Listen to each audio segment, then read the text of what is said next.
that over 1 crore girls die in our country every year in a mother's womb, and nobody speaks out for them because children are not vote banks. But at the same time, I wonder, is legislation enough? If we truly seek to empower our nations, our society, the world at large, will legislation be enough? And that's when I reminded myself of a quote by Mahatma Gandhi, who said, "Be the change you wish to see in the world." Kavita ji has been more than generous in my introduction. Apart from the role of Tulsi, the quintessential Bahu, I also had the privilege of discussing socio-political issues on various platforms. And during one of my shooting schedules, I walked into a studio and met a lady who was quietly sitting at a corner of a room. And I was told that this is the lady of the day and I have to interview her.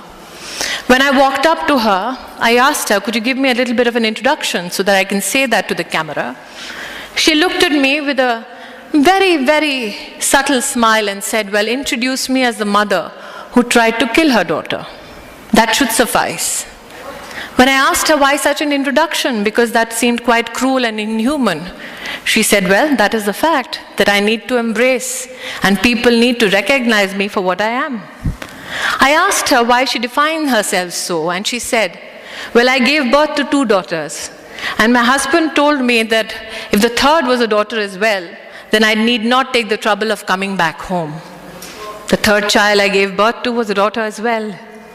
My brother came to the hospital because my husband refused to see my face for 2 days.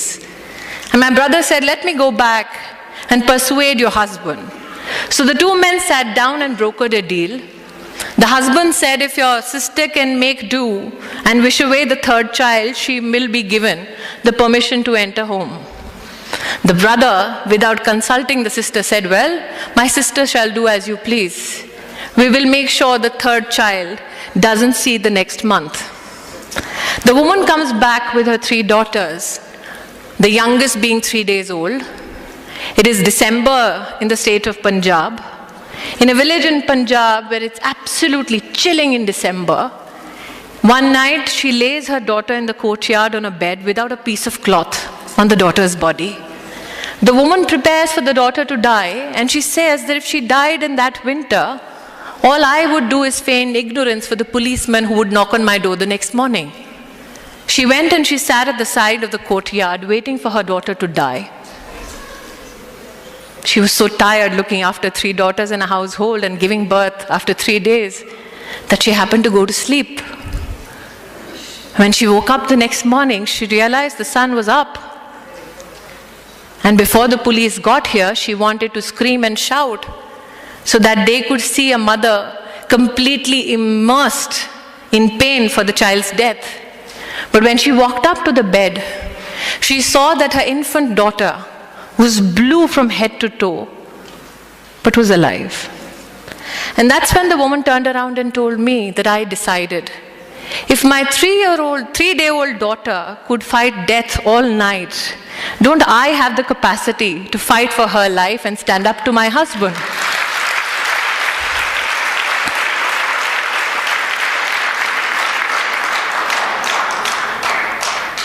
Kautilya in Arthashastra had said, for a good leader, it is not enough to exercise control or be victorious over external forces and enemies.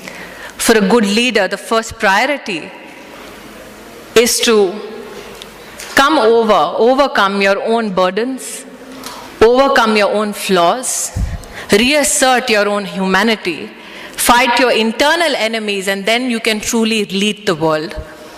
I feel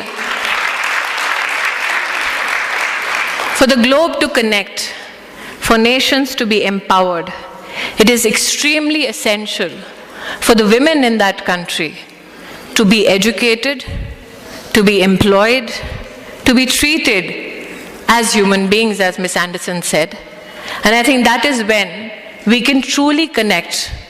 Because what connects me to Ms. Anderson or Ms. Dr. Ghazanfar from Afghanistan is not that we have a political cause that we pursue, not that we have a human rights cause that we pursue, but the only one fact that we are all women who want to pursue that world where every woman is given the right to live her life with dignity, the right to live her life in peace, and the right to live her life in such a fashion that she can encourage others to treat everyone as equals and to provide those opportunities to men and women alike.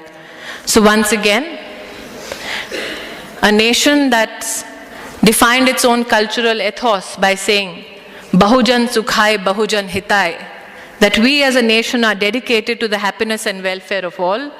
I am hoping that the global connect we seek is a global connect that is inspired by India's idea of Vasudev Kutumbakam, that we are one family who will resolve and rise above every conflict, for we as a world come together and serve not individual national interests, but also interests of humanity at large. Thank you so much.